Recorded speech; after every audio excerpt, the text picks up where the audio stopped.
Dear students, आप देख रहे हैं प्रथम सावधि परीक्षा जो होने वाली है उसका हिंदी ए का सॉल्यूशन।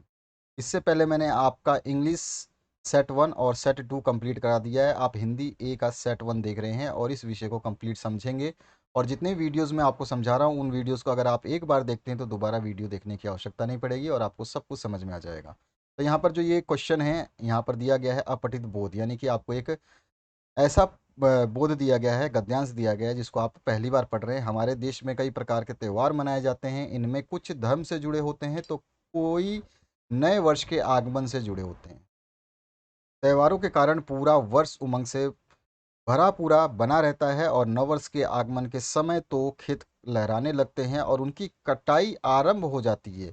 किसान का मन भी प्रफुल्लित हो जाता है।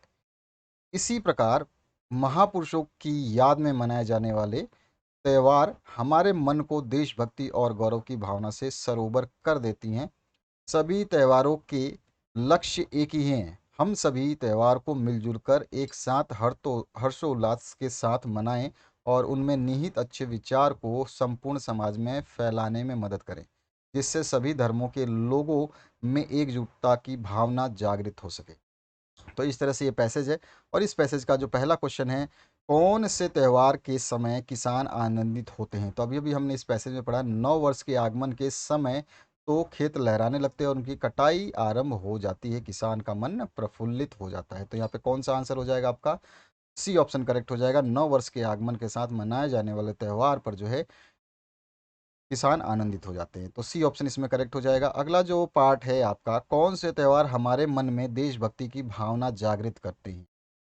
तो देशभक्ति की भावना जागृत करते हैं महापुरुषों की याद में मनाए जाने वाले त्यौहार। तो बी ऑप्शन जो है इसका करेक्ट हो जाएगा। यहाँ पे पैसेज में भी लिखा गया है, आप अगर देखते हो तो यहाँ पर देखो, महापुरुषों की याद में मनाए जाने वाले त्यौहार हमारे मन को देशभक्ति और गौरव की भावना से सरोवर कर देते हैं। तो इस तरह से सब कुछ दिया गया है, पैसेज पढ़ लिया तो आपको सब कुछ आसानी से समझ में आ जाएगा। सभी त्यौहार का लक्ष्य क्या है? तो सभी त्यौहार का लक्ष्य आपको बताना है, उसमें निहित अच्छे विचार को पूरे समाज में फैलाना। लास्ट लाइन जो पैसेज में लिखी गई है वो इसका आंसर है। इसके बाद आते हैं हम तीसरे क्वेश्चन पे, गद्यांश के लिए उचित शीर्षक जो है क्या बता सकते हो आप? तो इसका सबसे अच्छा शीर्षक है त्योहारों का महत्व। सी ऑप्शन जो है करेक्ट हो जाएगा।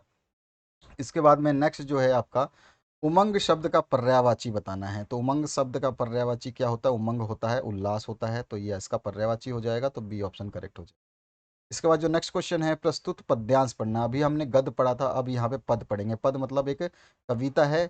मैं जब अकेला होता हूँ मुझे मेरी माँ का प्यार याद आता है, सोच कर वक्त के उस दौर को मेरा रोम रोम हर्षित हो जाता है। इस तरह से ये पैसेज है, इसको पढ़ोगे तो आसानी से समझ में आ जाएगा। कोई आपको जो है ऐसे शब्द नहीं मिलेंगे जो आपको समझ में ना आए। तो यहाँ पर जो है छठा क्वेश्चन देखते हैं और इसी पैसेज से जो है हमें सारे के सारे आंसर्स देने हैं। तो कवि को अकेले में किसकी याद आती है? तो अभी अभी जो हमने पहली लाइन पढ़ी उसी से हमें पता चल जा रहा है कि माँ की याद आती है। इसके बाद में है आपका सातवां क्वेश्चन। सातवें में, नाज नखरे उठाना मुहावरे का अर्थ है। तो नाज नखरे उठाने मुहावरे का अर्थ क्या होता है? हर तरह की इच्छा पूरी करना। तो यहाँ पे है जो आपका बी ऑप्शन करेक्ट हो जाएगा सातवें क्वेश्चन।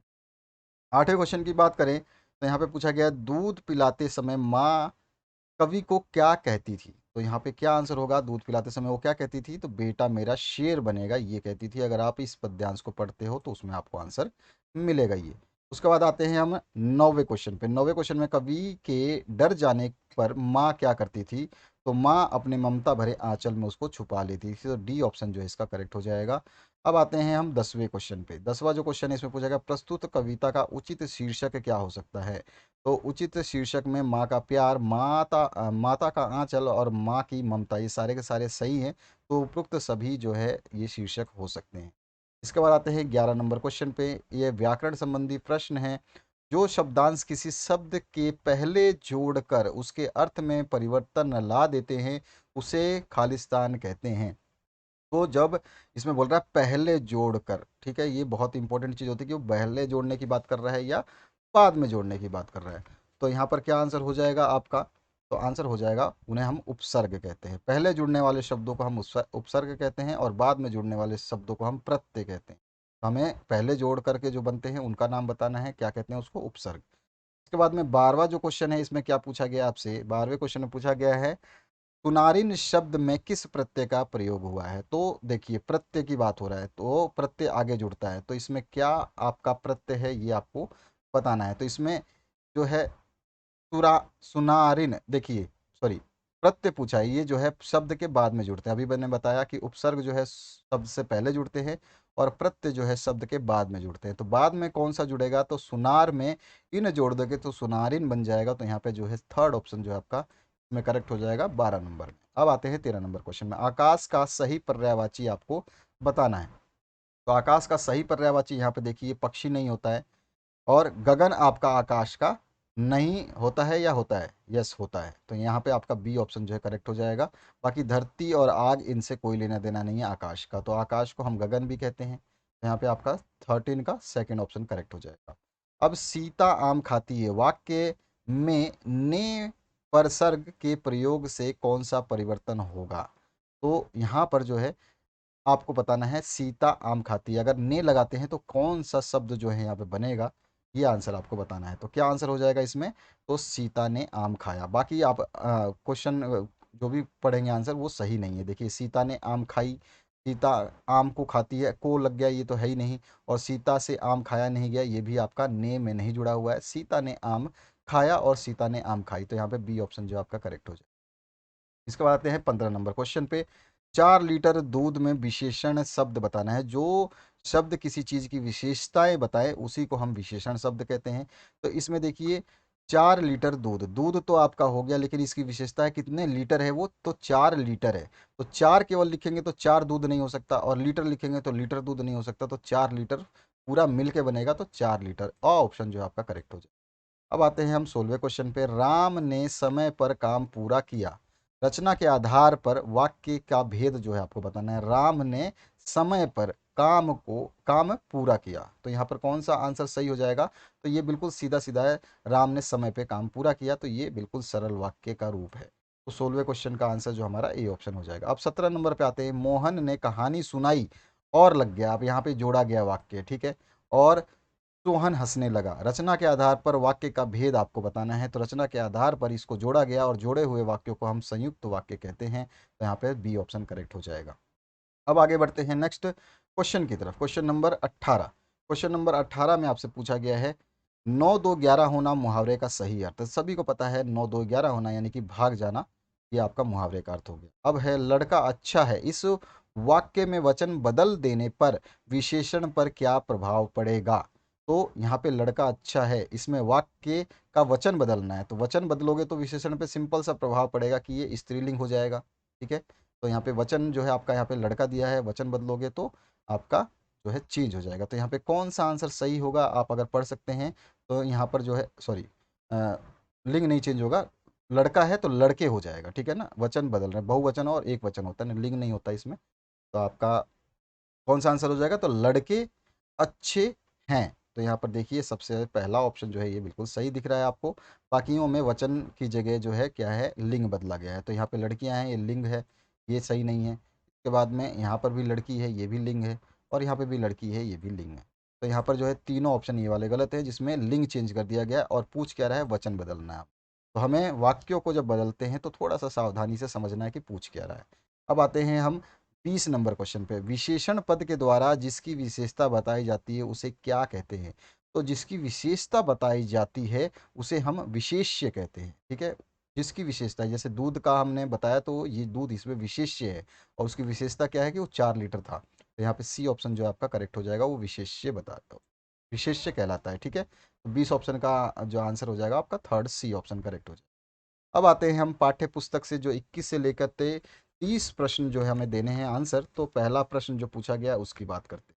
पहला प्रश्न जो पूछा गया है, इस गद्यांश को पढ़ना है आपके पाठ्य पुस्तक से पद्यांश को, और इस को पढ़ने के बाद में सबसे पहले प्रस्तुत पद के रचनाकार कौन है? अगर आप मो को कहाँ ढूंढे बंदे मैं तो तेरे पास में, ये वाला अगर लाइन आपको थोड़ा सा याद हो जाए तो आज बिल्कुल ध्यान से समझोगे, और इस लाइन को जब पढ़ते पढ़ते आगे बढ़ोगे तो आपको कबीर भी वर्ड दिखाई देगा। तो इस प्रस्तुत पद के रचनाकार जो हैं कबीरदास हैं, ये सिंपल सा है, इसके अंदर लिखा हुआ है कबीर जो है यहाँ पर बोल रहे हैं। रचनाकार जो कौन है, कबीर है। अब इसके बाद में नेक्स्ट जो 22 नंबर क्वेश्चन है, इसमें पूछा गया आपसे मनुष्य किसे ढूंढ रहा है। तो मनुष्य जो है वो किसको ढूंढ रहा है यहाँ पर, तो वो मनुष्य ईश्वर को ढूंढ रहा है। यही ईश्वर बोल रहे हैं कि मैं तो तेरे पास में हूँ। इसके बाद में 23 नंबर, बैराग का मतलब है, बैराग का क्या मतलब है ये आपको बताना है। तो 23 नंबर का क्या आंसर हो जाएगा, बैराग का मतलब है बिहार, सॉरी वैराग्य। तो यहाँ पे जो है बी ऑप्शन इसमें चिपका हुआ था, ये रहा। तो यहाँ पे वैराग्य जो है इसका आंसर हो जाएगा 23 नंबर का। इसके बाद आते हैं नेक्स्ट, जो आपका 24 नंबर है, पद में किन दो तीर्थ स्थलों के नाम आए हैं।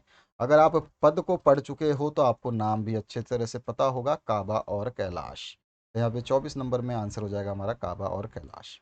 इसके बाद में आपका नेक्स्ट जो क्वेश्चन है 25 नंबर, इसमें सब सांसों की श्वास में इस पंक्ति का क्या अर्थ है जो हमें बताना है।